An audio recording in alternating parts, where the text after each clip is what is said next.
Innal hamdalillah nahmaduhu wa nasta'inuhu wa nastaghfiruh wa na'udzu billahi min shururi anfusina wa sayyiati a'malina may yahdihillahu fala mudilla lahu wa may yudlil falan tajida lahu waliyan mursyida. Asyhadu an la ilaha illallah wa asyhadu anna Muhammadan 'abduhu wa rasuluhul karim al-mab'usu wa da'iyan ila Allah bi idnihi wa sirajan munira. Ayyuhal hadirun, pertama-tama marilah kita panjatkan puja serta puji syukur kita kehadirat Allah Subhanahu wa taala. Karena pada saat sekarang ini Allah masih menurunkan nikmat-Nya kepada kita sehingga kita masih bisa melaksanakan kewajibannya, melaksanakan aktivitas kita sehari-hari, melaksanakan bulan suci Ramadan dengan cara berpuasa. Semoga amalan-amalan kita di bulan suci Ramadan ini akan dilipat gandakan pahalanya oleh Allah Subhanahu wa taala. Amin ya rabbal alamin. Salawat serta salam semoga senantiasa tercurah limpahkan atas junjungan Nabi kita, yakni Nabi Allah Muhammad sallallahu alaihi wasallam. Ayyuhal hadirun. Baik, saya di sini sedikit akan membahas tentang keutamaan orang-orang yang membaca Al-Quran, khususnya di bulan suci Ramadan. Al-Quran adalah pedoman manusia, pedoman kaum muslimin. Al-Quran ini adalah salah satu kitab yang telah dijaga kemurniannya oleh Allah Subhanahu wa taala. Adalah salah satu kitab yang tidak pernah bisa dirubah oleh tangan-tangan manusia. Karena Allah telah berjanji, inna nahnu nazzalna dzikra wa inna lahu lahafizun.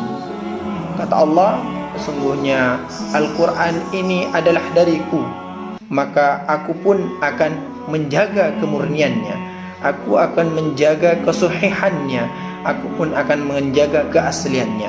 Jadi siapapun yang ingin, siapapun yang berani untuk merubah kata-kata, kalimat-kalimat yang ada di dalam Al-Quran, maka semua itu tidak akan pernah bisa dirubah oleh tangan-tangan manusia. Itu yang pertama.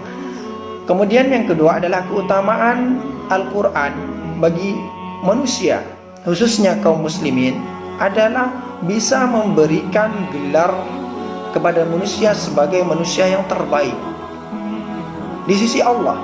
Bukan gelar sarjana, bukan gelar pasca sarjana, bukan gelar doktor, bukan gelar profesor. Semua gelar ini tidak bisa menjamin kita masuk ke dalam surganya Allah Subhanahu wa ta'ala. Tapi ketika Allah memberikan gelar manusia terbaik kepada seorang hamba, maka udah pasti seorang hamba ini akan dijamin masuk ke dalam surganya Allah Subhanahu wa ta'ala. Gelar terbaik ini, bagaimana caranya supaya kita bisa mengambil gelar terbaik ini? Caranya adalah, yuk mari kita pelajari Al-Quran. Khairukum man ta'allamal Quran wa 'allamahu. Sebaik-baik kalian, kata Allah, bukanlah orang yang memiliki harta yang melimpah, bukan orang yang gelarnya berderet, bukan orang yang jabatannya tinggi, bukan orang yang kuat tenaganya, akan tetapi adalah orang yang mau belajar Al-Quran kemudian mengajarkannya kepada manusia yang lain. Apakah cuma ini keutamaannya? Tentu tidak. Setelah kita belajar Al-Quran,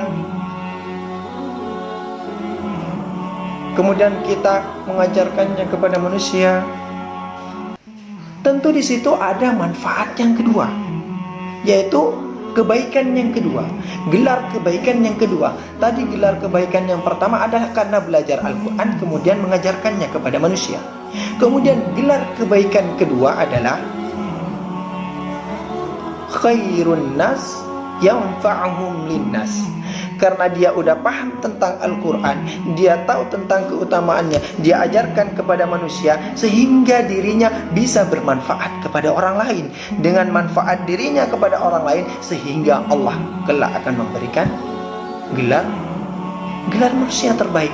Berarti gelarnya udah dua. Yang pertama karena dia belajar Al-Quran, yang kedua setelah dia belajar Al-Quran, dia paham tentang Al-Quran, kemudian dia ajarkan kepada orang lain, dia bermanfaat kepada orang lain, dan disitulah gelar kedua bisa dia dapatkan sebagai gelar manusia terbaik.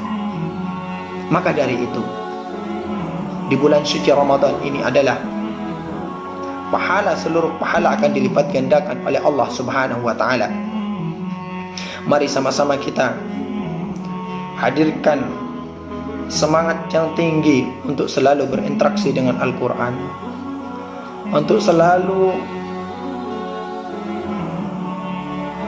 bertatap muka dengan Al-Quran, untuk selalu lisan ini terucap dalam membaca Al-Quran.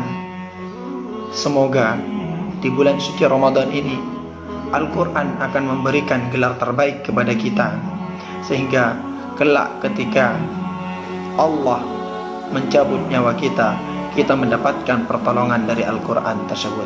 Amin, amin ya rabbal alamin. Mungkin hanya itu yang dapat kami sampaikan, kurang dan lebihnya kami mohon maaf. Billahi taufiq wal hidayah. Assalamualaikum warahmatullahi wabarakatuh.